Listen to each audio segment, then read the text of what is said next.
Shots fired. Just reach Meridian and Shots being fired at me. Meridian. If there's still active shooting, we'll take the Bearcat, head that way. 39. Upper Sioux, it's going to be Locust Grove and U-Stick, and they just put out a shot fired, just so you know, on the route. This is the 1032 podcast, where we interview experts in firearms and training with law enforcement, military, and competitive shooting backgrounds.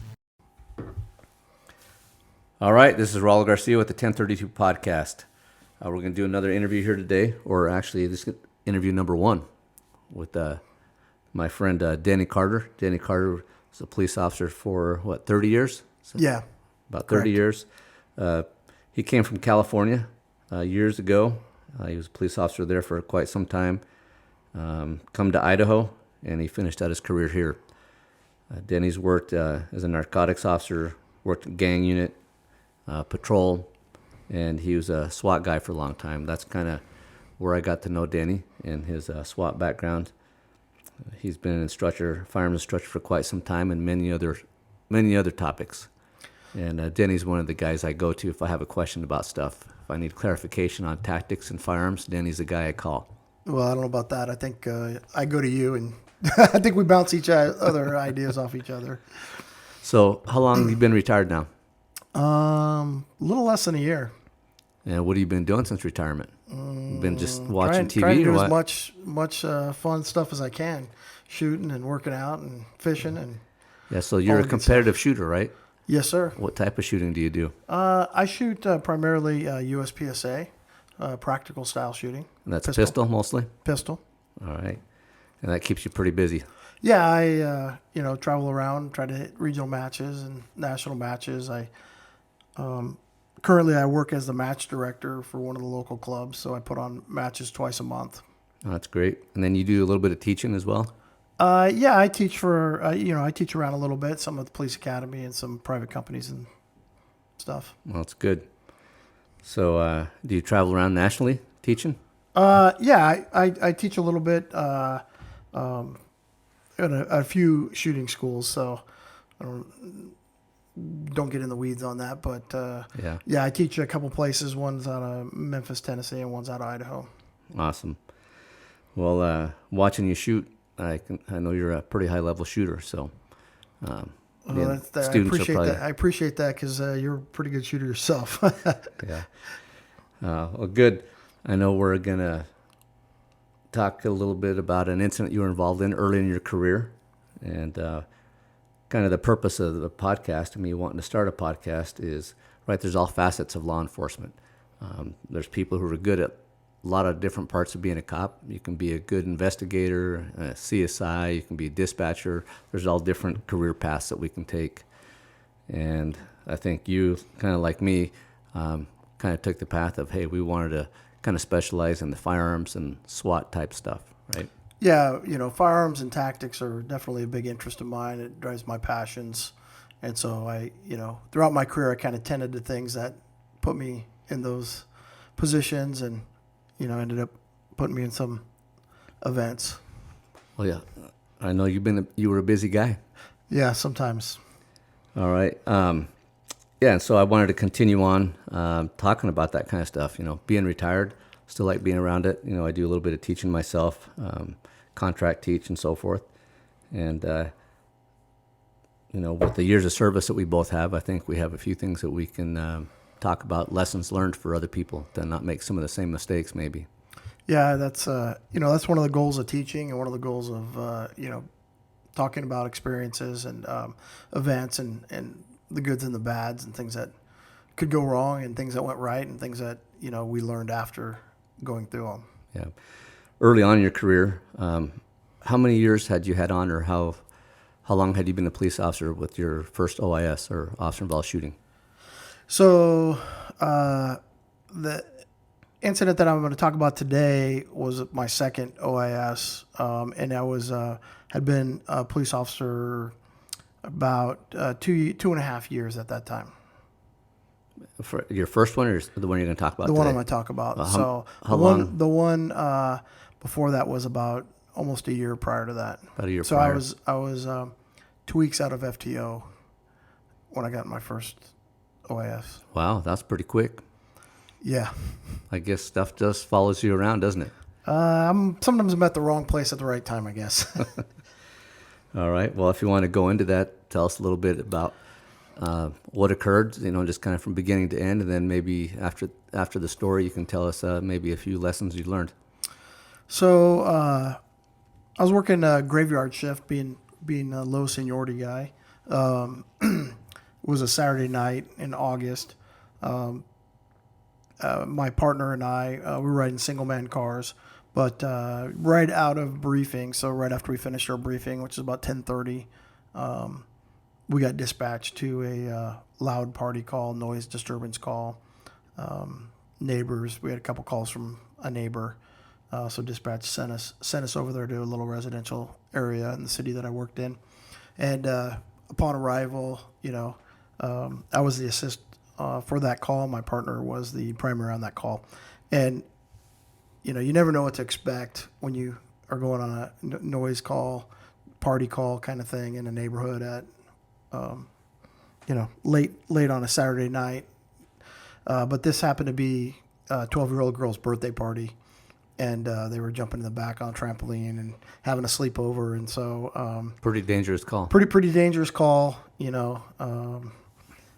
But my partner and my partner had a couple little girls at the time, and so he really kind of took a shine to it. He's a big community guy, and we spent some time there joking around. I think he might have even got up on the trampoline or something like that.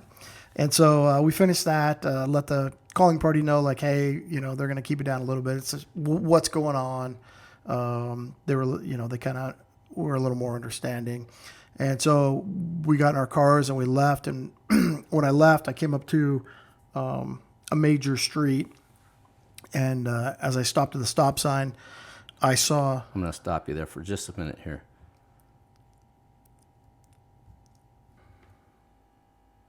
All right. We had a little technical difficulty there. Go ahead, Denny. So we left the party. My partner was ahead of me. He turned west on a major street. I pull up to the stop sign behind him and immediately saw a gentleman pushing a Harley-Davidson motorcycle down the street. We made eye contact. I looked left to make sure the traffic was clear. I turned right his direction because he's a little bit to my east. He had looked away after we made eye contact and looked back at me. As I was driving past him, he looked at me again. And, from years of experience, like normal people, they see the police. Am I speeding? Am I doing something? Everything's okay, or what's that police officer doing? There's a brief moment, but people that have that criminal mindset, are constantly checking their shoulder. Are they coming after me? Am I getting pulled over? Is he? What am I gonna do? And so he had that look about him. He also, I could clearly see some tattoos. He's wearing a white T-shirt and some jeans and some boots, and it was a summer night in Southern California, so it was warm, pushing his motorcycle. But his tattoos were prison style, which doesn't make you a criminal, but it's definitely an indicator that you maybe been to prison before. So I pulled a U-turn behind him. He looked over his shoulder again. He continued to push his motorcycle. So I did what we call is a Terry stop. He wasn't committing a violation technically, but we had recently had several motorcycles stolen in that area, and they were stolen by being pushed away. In fact, in that briefing earlier in that night, they talked about an incident that happened the night before where a guy's dirt bike, somebody pried open their garage and stole the dirt bike and pushed it away.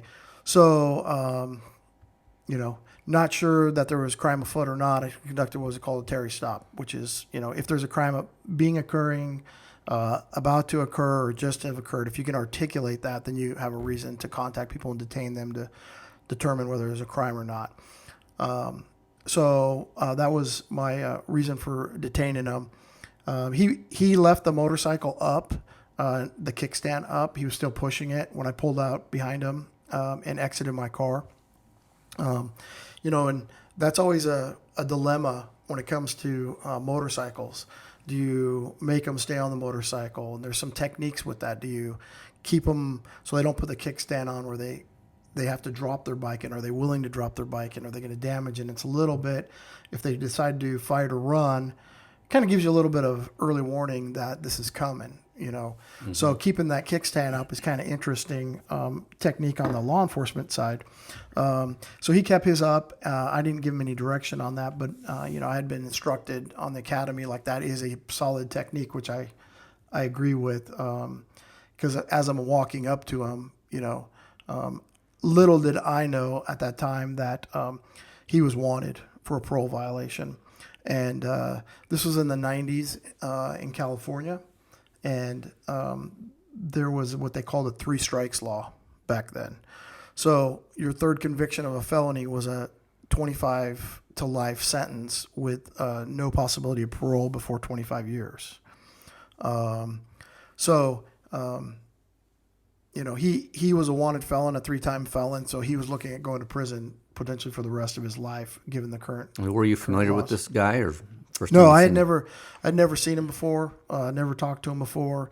You know, I worked in a smaller city outside of L.A. It was about 90,000 people. Fairly busy, but I had never seen him before. But my concern was, hey, what's up with this motorcycle? So as I approached him on this stop, I basically asked him, hey, is this your motorcycle? He looked straight and he said, I'm just pushing my motorcycle. I said, okay, do you have a driver's license? He said, I'm just pushing my motorcycle. I said, hey, where are you pushing it to? I'm just pushing my motorcycle. So he didn't want to answer the question. So, you know, that's a pre-fight indicator, a pre-threat indicator, because he's using his brain to try to formulate, what am I going to do? What does this cop know? Am I going back to prison? Should I run? Should I fight? Should I attack? So as we continue to do this, and I asked him about 5 times, and the answer was always the same. So he wasn't answering my questions, which, as you know from previous year experiences, a lot of times people are nervous when they talk to the police, but after a second or two, a few questions, they usually settle in and kind of calm down. Your general citizen that's not out to look to do any harm, that's not that criminal mindset, they usually settle in. So it's definitely a warning sign when somebody is not answering your questions. They're speaking to you, but they're really not having a conversation with you because that brain power is being used, like I said, to fight. I'd been fortunate enough to go to some good training called Caliber Press Street Survival. That was the big thing back in the 90s. Yep, big thing back in the 90s, and really highlighted a lot of psychology, lessons learned, things that are pre-fight indicators, warning signs, all of those behavioral things that had come through experience. That class kind of really delved into, and it was a good class. And that was one of the things that I learned from that class was, hey, when people aren't answering your questions, why? Is it just because they're nervous? Is it because they have ill intent? So as we did this, we played this little dance where he wasn't answering my questions, of which I asked him if he was on parole. And he said again, I'm just pushing my motorcycle. I visually scanned his waistband. I could see that there was a bulge in the front of his waistband, which is a warning sign. Like a lot of people carry weapons there. A lot of times you can see the weapons patterning. You can see traces of the weapons.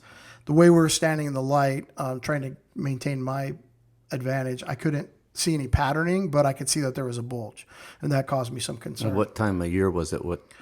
This was summertime. It was August. Okay, so it's pretty warm out. So it was pretty warm. He was just in a regular T-shirt. So he didn't have heavy clothing that could really conceal it, but it was enough that I could see some things. So I told him to put his motorcycle kickstand down, step up on the sidewalk. We stepped up on the sidewalk. I told him to turn around. He complied. He didn't say anything.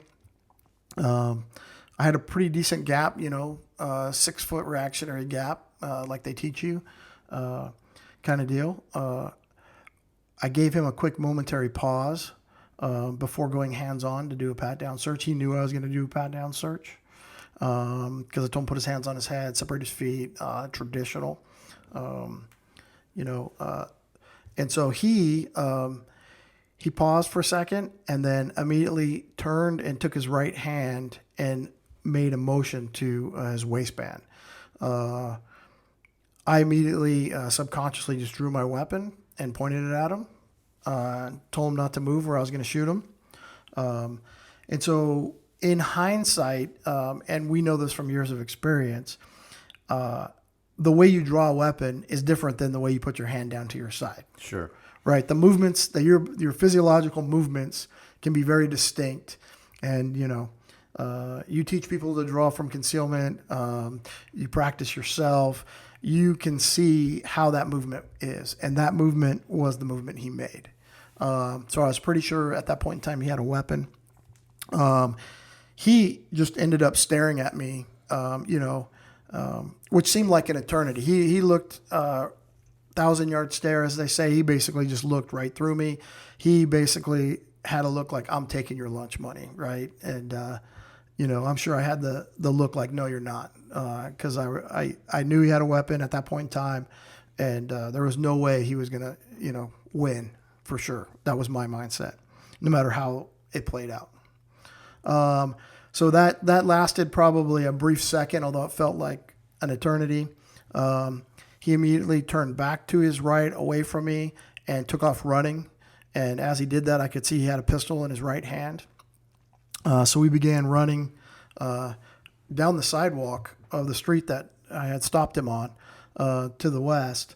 Put out description, put out location, put out all that information that you do as a police officer, direction of travel, all those things. And so as we're running, I still had my handgun in my hand. I didn't reholster because, I knew this was going to be potentially close proximity, or I knew that he at any moment could turn and shoot and I'm going to be behind the curve. So I didn't reholster. As we were running, we ran a pretty good distance, but I remember it was a neighborhood, and there's a lot of neighborhoods down here where their backyards back up to a major street, and they have like a 6 or 8 foot block wall that are on the perimeter there. So I remember, okay, he's going to throw the gun. That was my mindset. I'm chasing him. He's got a gun. We're doing our thing. And for me, and all of the shootings that I had been in, I look at it, it's like a mathematical formula. If you do A, the response is going to be this. If you do B, this is the response, right? It's kind of algorithmic and very, A plus B equals C. So if you point that gun at me, I'm gonna shoot you, right?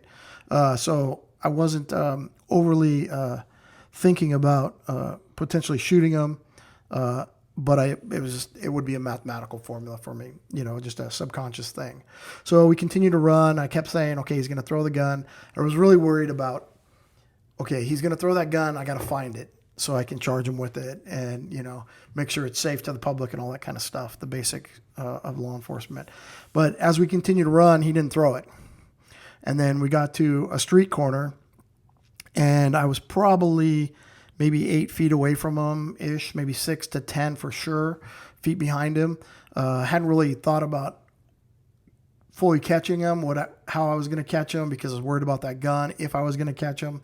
I was just like, okay, I'm ready. I know the boys are coming. I got troops coming to help. But I hadn't really even processed, like, okay, what are you going to do when you catch him? Are you going to tackle him? Are you going to push him? He's got a gun. This is going to be a little weird. You've got a gun in your hand. Like, there's a lot of nuances to it. So he started to turn and bring his gun up from a running position, indexing towards me. And I veered out to the street from the sidewalk. So I kind of took an oblique, like a 45-degree angle out on the run towards the street. Well, he ended up kind of tripping because of the bicycle ramps that they have on the corners, the wheelchair bicycle ramps that dip. And so he kind of lost his footing, kind of stumbled a little bit. as I was drawing my, not drawing, but as I was raising my pistol up, and I have a distinct visual memory. I can still see the snapshot of the backdrop.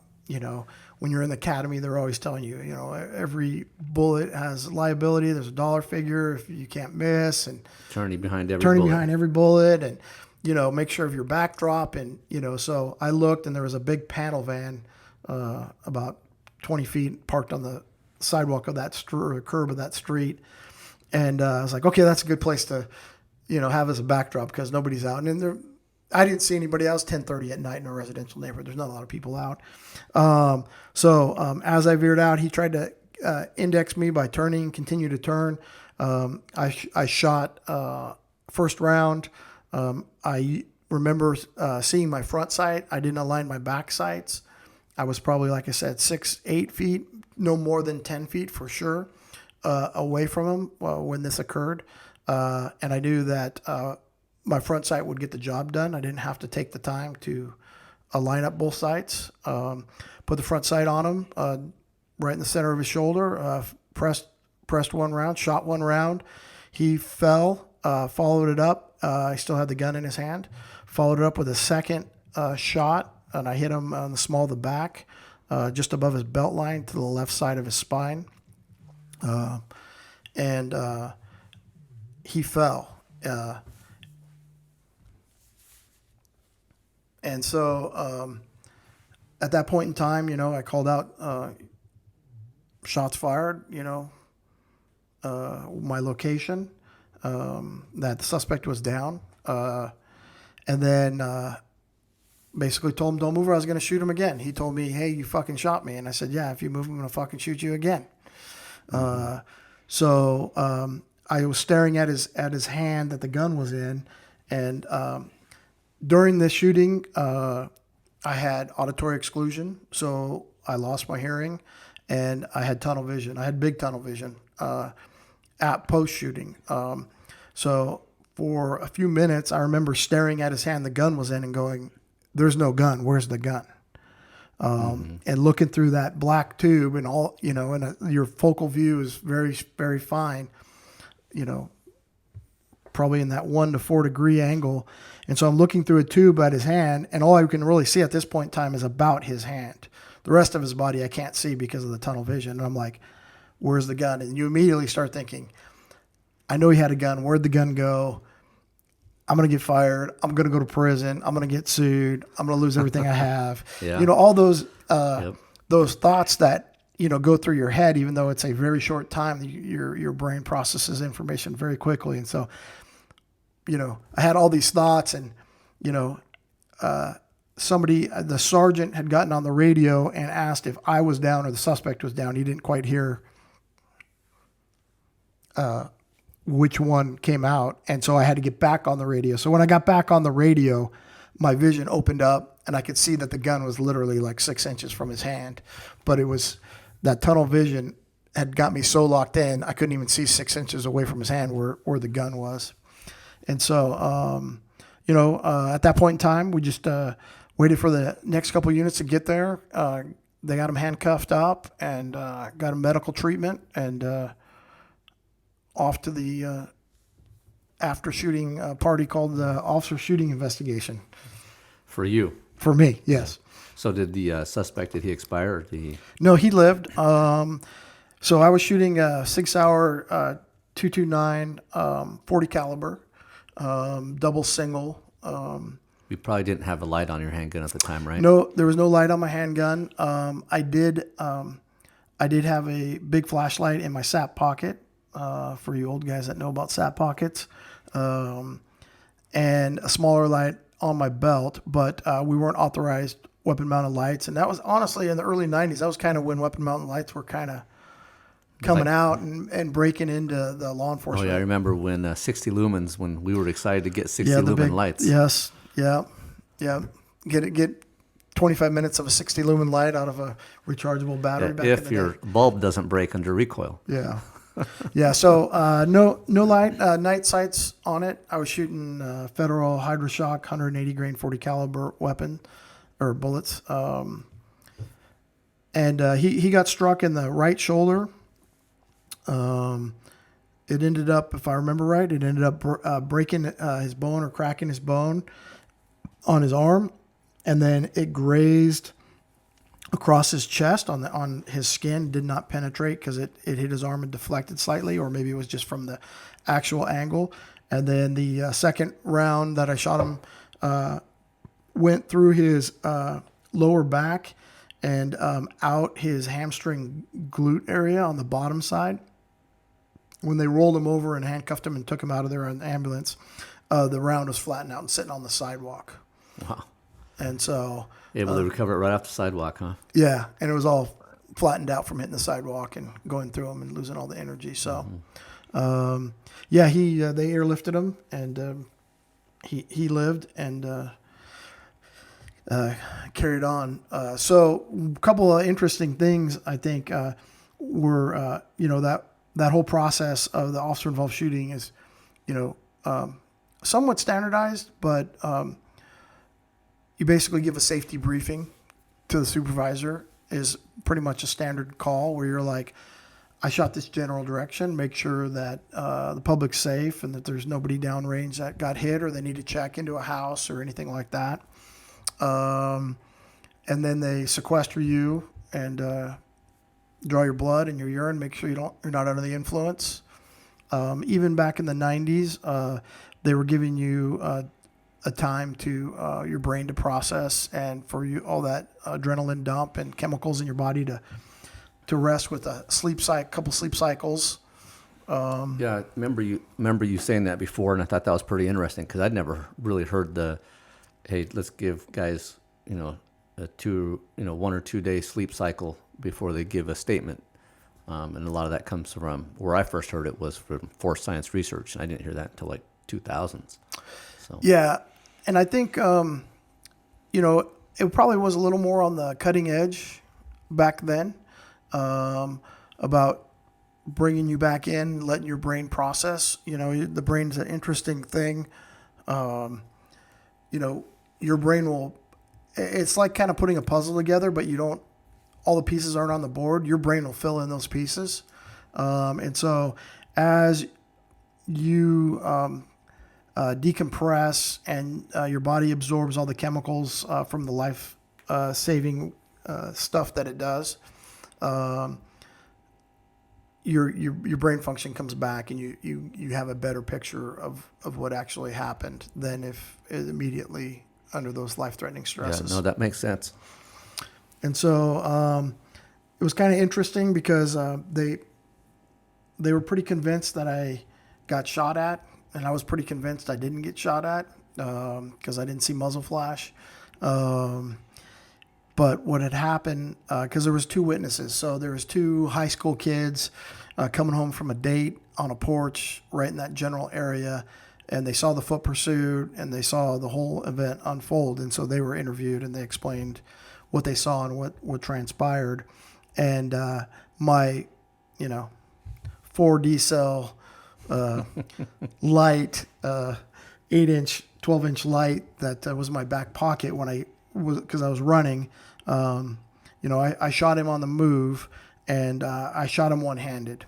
So when I came off the curb, my flashlight bounced out and hit the street. And so due to the proximity of time and stuff, I think those kids that observed it heard a shot, then saw me shoot, or heard a loud metal bang from my flashlight, thought it was him, and then I returned fire because they were convinced that he had shot at me, and so were the people interviewing me. I'm like, I'm pretty positive he didn't. Yeah, I'm sure that flashlight made a loud noise. Were there like 2 pounds or something back yeah, there? they definitely, when they hit the street, the asphalt, they definitely make a good clink. And so you said you fired one-handed? One-handed, yeah. Okay. And because I was on the run, and like I said, I was 6 or 8 feet probably at that point in time, because he was stumbling, so his forward momentum kind of stopped, and mine was continuing from the chase. And then when we went, he ended up getting sentenced. They sentenced him to 2 concurrent 25 to lives, and one consecutive 25 to life. So he got sentenced to 50 years minimum. That all changed in the 2021, 2022, and all those prisoners are out. He's out of prison now. Whether you're in there for murder or for life, it didn't matter. They kicked everybody out in California. They changed the laws. Well, that's a good idea. Yeah, so it's playing out well for him, crime-wise. What kind of handgun did the suspect have? So he had a Beretta. I don't know 100% the model. The barrel pops, top pops open. Yeah, I think those were the Bobcats. It was like a 25 or It was 32. It was a 22 caliber 22. Magazine. I think it held like 8 or 10, something like that. He didn't have a holster. It was just stuck in his belt line. Like I said, I found out later that he was wanted on parole for doing a kidnapping and armed robbery, and that he had absconded on parole and was wanted. And so, he just decided it was worth trying to kill me to not go back to prison for the rest of his life. And that didn't work out for him. Well, I'm glad you're here. Yeah, me too. So, looking back on that, is there anything that you wish you would have done different? Let's say you're passing on, this information to a newer officer. Well, I mean, I think you need to think long and hard about whether you're going to close that gap and what are you going to do with a full pursuit with the guy has a gun and you have a gun, and Run the other way. Run the other way. That works sometimes. What's your end game going to be? Like, I don't know that I had really thought that out. We do a lot of what ifing, as cops, and I don't know that I had thought out, okay, well, normally people chase and I run them down and you tackle them. You handcuff them and you call it good. Yeah. You know what I mean? Sometimes they're too fast and they get away, and then, you try to catch them another day. But I hadn't really scenario played that out. Like, okay, what am I going to do? Am I going to go hands-on with this guy? And we both have guns in our other hands. Am I going to push him? So I think that was something that you definitely need to have a plan for, something definitely you need to think about if it occurs. There was enough light. I don't think lighting was really an issue, even though we didn't have weapon-mounted lights, which is standard in today's law enforcement. I think it would have made a little more sense. I don't know that we would have been able to have time. There's times where you could, probably a better idea to have two people there to pat this guy down to start with, 2-on-1. But, nobody had come to assist me at that point in time. So I don't know. There's a time lag in there. Where is it more beneficial to just get hands on if you think the guy might have a gun and secure him up or secure that weapon, or wait for a secondary person? Because during this wait time, they can decide to draw and make it go bad right then and there. So I think, having a second person there would have been helpful. I think But you wouldn't recommend handcuffing the guy by yourself, right? No. Obviously, ratios are important. If there'd been 3 of us there, like, what would he have done? He probably wouldn't have tried to take us on. He tried to take me on because it was 1-on-1. And if it was like, and that's the benefit of things like SWAT teams and large, like, you can't beat everybody. Yeah. So a lot of guys won't take multiple people on because there's no winning. This guy, in my opinion, thought he could win, I don't think at that time I really quite understood the neutralization of people. And what I mean by that is, mechanically, if you think of hunting or anything like that, you can either neutralize people by immediately shutting them off, making them paralyzed, spinal cord stuff, small of the brain stuff, but if you shoot them in other places, it's going to take a period of time. If you shoot them in places that aren't starting them on their way to death, that could be a long time. He had limited life-threatening injuries, bleeding and that kind of stuff would have been life-threatening at some point in time. But it was more of a psychological giving up for him because he knew it was futile at that point in time versus a mechanical. Yeah, and if people stopping. aren't, if they haven't passed, I guess, they can continue to pull the trigger, right? Right. I mean, So. I think what people, general people don't understand, and even some law enforcement people, unless they're into firearms and training, is how many rounds can you pull in 6 seconds? How many rounds can you shoot in 5 seconds, right? How many rounds can you shoot in 5 seconds at 4 feet, right? Like, it does not take a lot of time, and that's a lot of damage coming your way. So, it's a very time competitive event.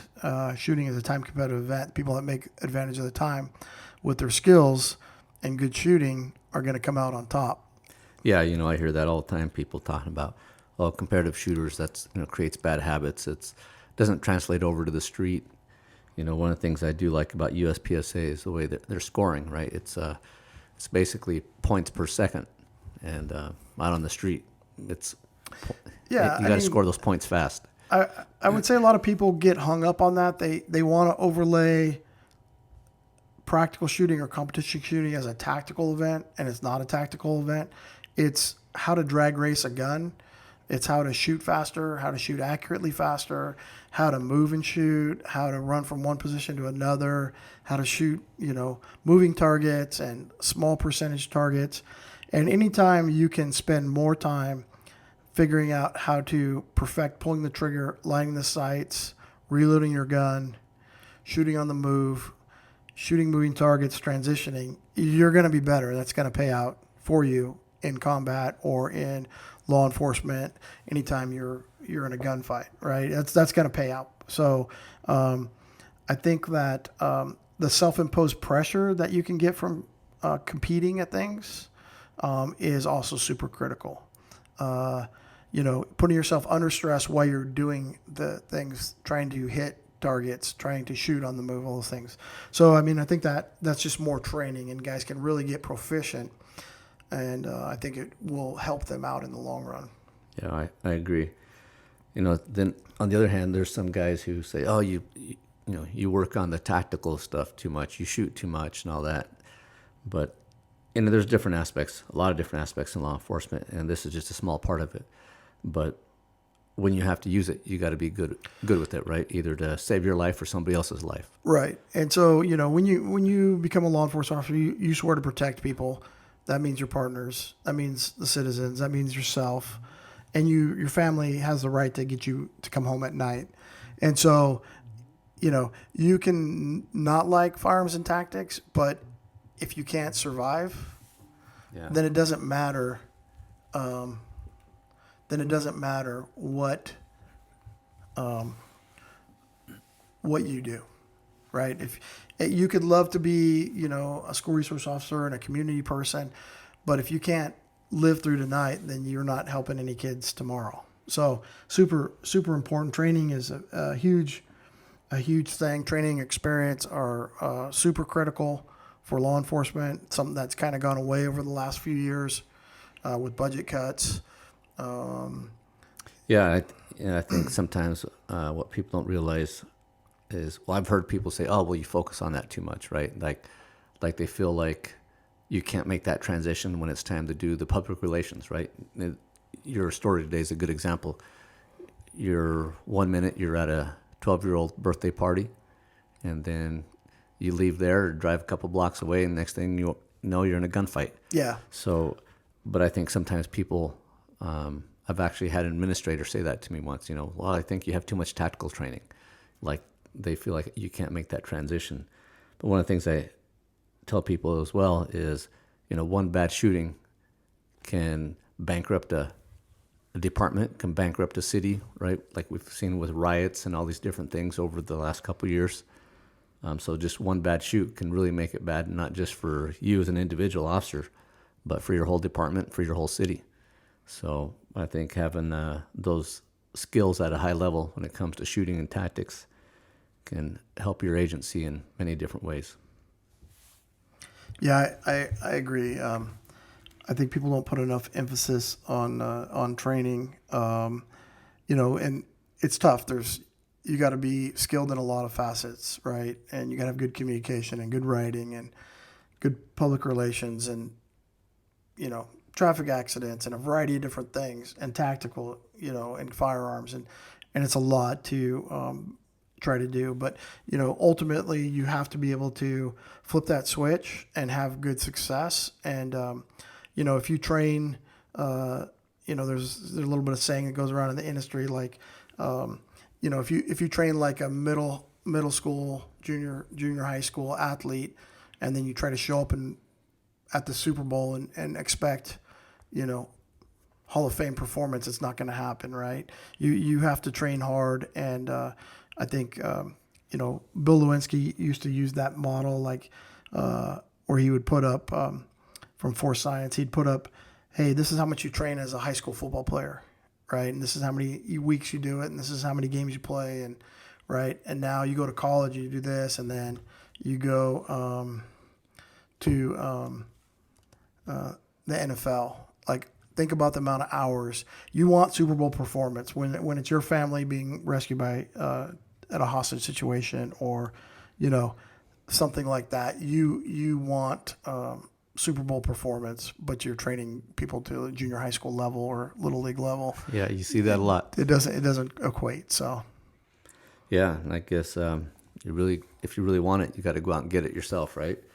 There's a lot of classes out there. Like I said, I know you teach academy level all the way up to working for private companies, teaching patrol level, SWAT, and so forth.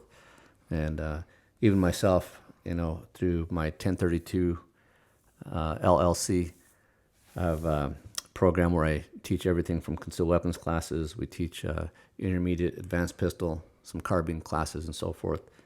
And I do that for civilians as well as law enforcement. So if guys are wanting to reach out to me, or I can put them in touch with you, do you have anywhere where people can get in touch with you if they want to train with you? I don't do a lot of individual training. I usually send my people to you. If people hit me up, where do I need to go for good training? I always tell them, Royal Garcia, here's his information. But if somebody ever wanted to get in touch or whatever, I would say reach out to you. And you and I are friends for 25 years and shoot a lot together and train some together. And so you could definitely reach out via that way.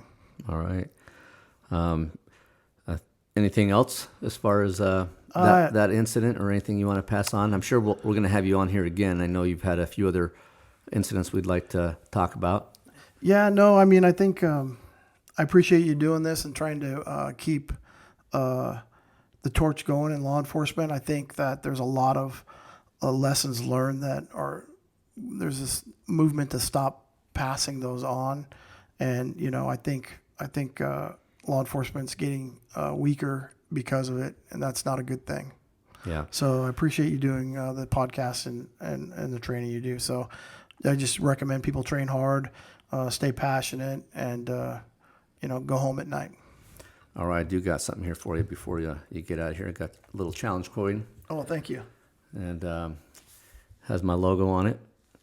Nice. And, show that around a little bit. Very nice. People who get to be on this show, we'll give them one. There you go. So, all right. Thanks, Denny. Ro. All right, we'll see you.